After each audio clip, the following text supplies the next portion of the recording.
L'histoire. Marc, maintenant, on va s'arrêter sur un discours, celui de Danton, ministre de la Justice. C'était le 2 septembre 1792. Comme toujours, il faut replacer un peu le contexte, parce que si je vous fais le discours, on ne va pas comprendre grand-chose. Oh, je ne vais pas remontrer de Ne loin. vous éloignez pas trop quand même. Mais On n'a pas beaucoup de temps. Non, là, c'est pas dur. Là, il y a pas de mal. Un petit mois. Voilà. C'est-à-dire que nous sommes au mois d'août. Le roi comprend que sa situation est de plus en plus pénible. Il y a eu la fuite à Varennes et ça grogne dans les faubourgs.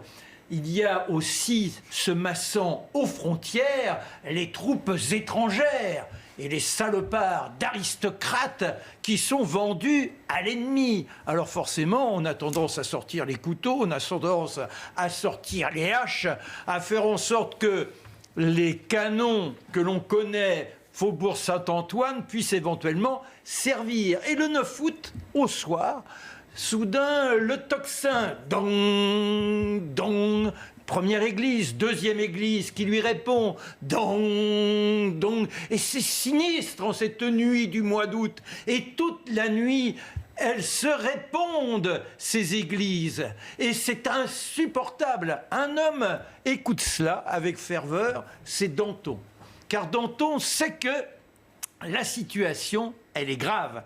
La patrie est en danger. Et il incarne l'espoir. Il est celui qui sait mobiliser les peuples. En revanche, ce qu'il n'a pas imaginé, c'est qu'au petit matin de ce 10 août, eh bien, les faubourgs vont déferler vers les Tuileries.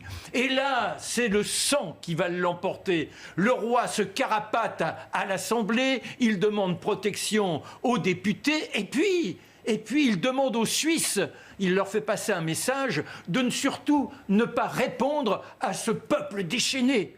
Mais le peuple, quand il voit les soldats déposer les armes, eh bien, se jette sur ces pauvres brous qui n'ont plus rien pour se défendre. On les dépecesse, on leur tranche la tête. C'est un véritable carnage. On est dans l'odieux de l'odieux.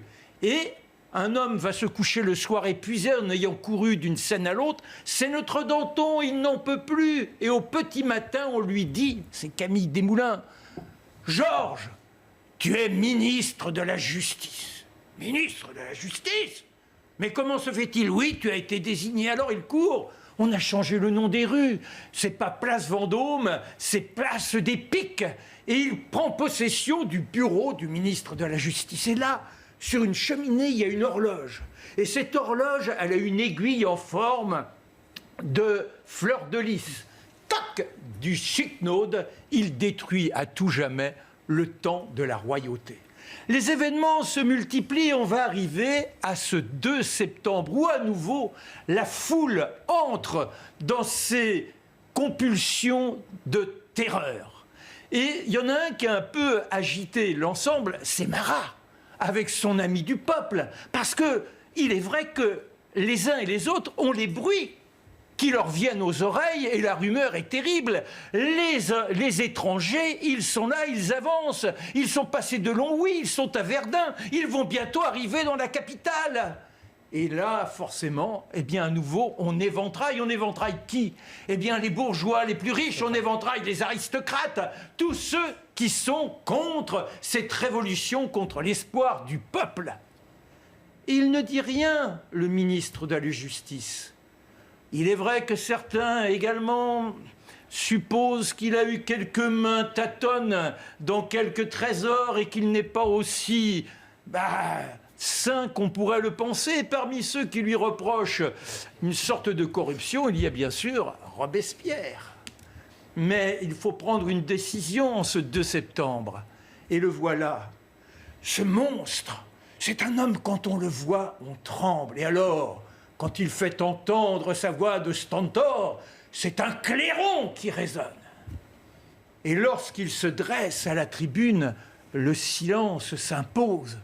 Que va dire Danton, le ministre de la Justice? Il improvise à chaque fois. Imaginez, là aujourd'hui on est là, tâtonnant, tiens je vais faire comme eux, parce que je n'ai pas l'improvisation et je ne veux pas trahir Danton. Une partie du peuple va se porter aux frontières. Une autre va creuser des retranchements. La troisième, avec des pics, défendre l'intérieur de nos villes. le tocsin qui va sonner n'est pas un cri d'alarme. C'est la charge sur les ennemis de la patrie. Pour vaincre, messieurs, il nous faut de l'audace. Encore de l'audace, toujours de l'audace. Là, la France est sauvée.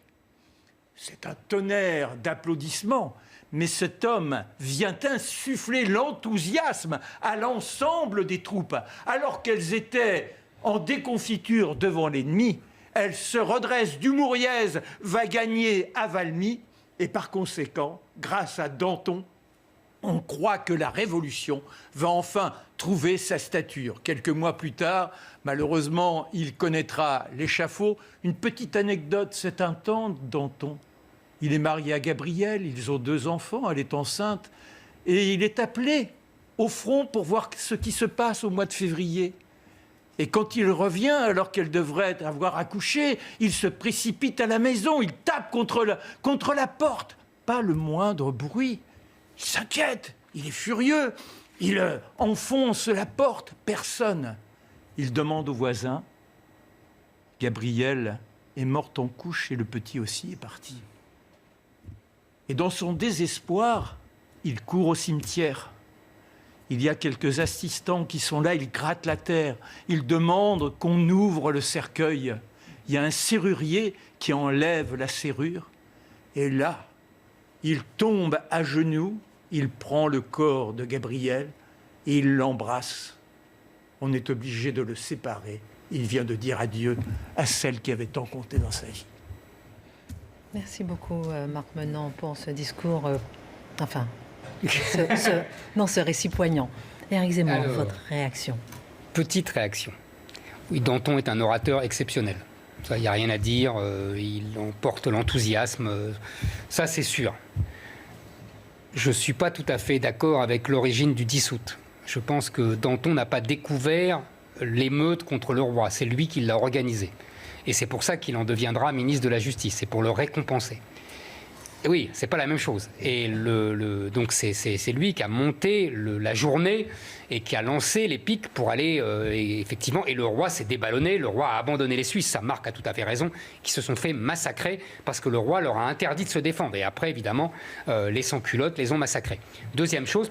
Là où il a raison, pour la journée du 2 septembre, c'est une horreur, la journée du 2 septembre. Vous savez, on prend les prisonniers et on les éventre. À la suite, il y a la duchesse de Lamballe, la grande amie de Marie-Antoinette. On lui coupe la tête et on emmène la tête pour que Marie-Antoinette la voie.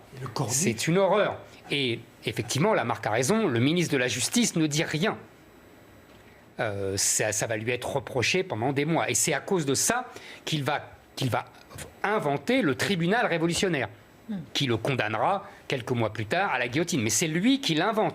Et il dit, il faut que nous soyons terribles pour que le peuple ne le soit pas. C'est-à-dire qu'il va imposer le début de la terreur pour que ce ne soit plus le peuple qui massacre les gens, mais que ça soit officiel, quoi. Donc, et Danton était très corrompu, ça c'est une autre histoire. Mais c'est un grand type, c'est un grand orateur, c'est un personnage fascinant, et puis Depardieu l'a magnifiquement interprété.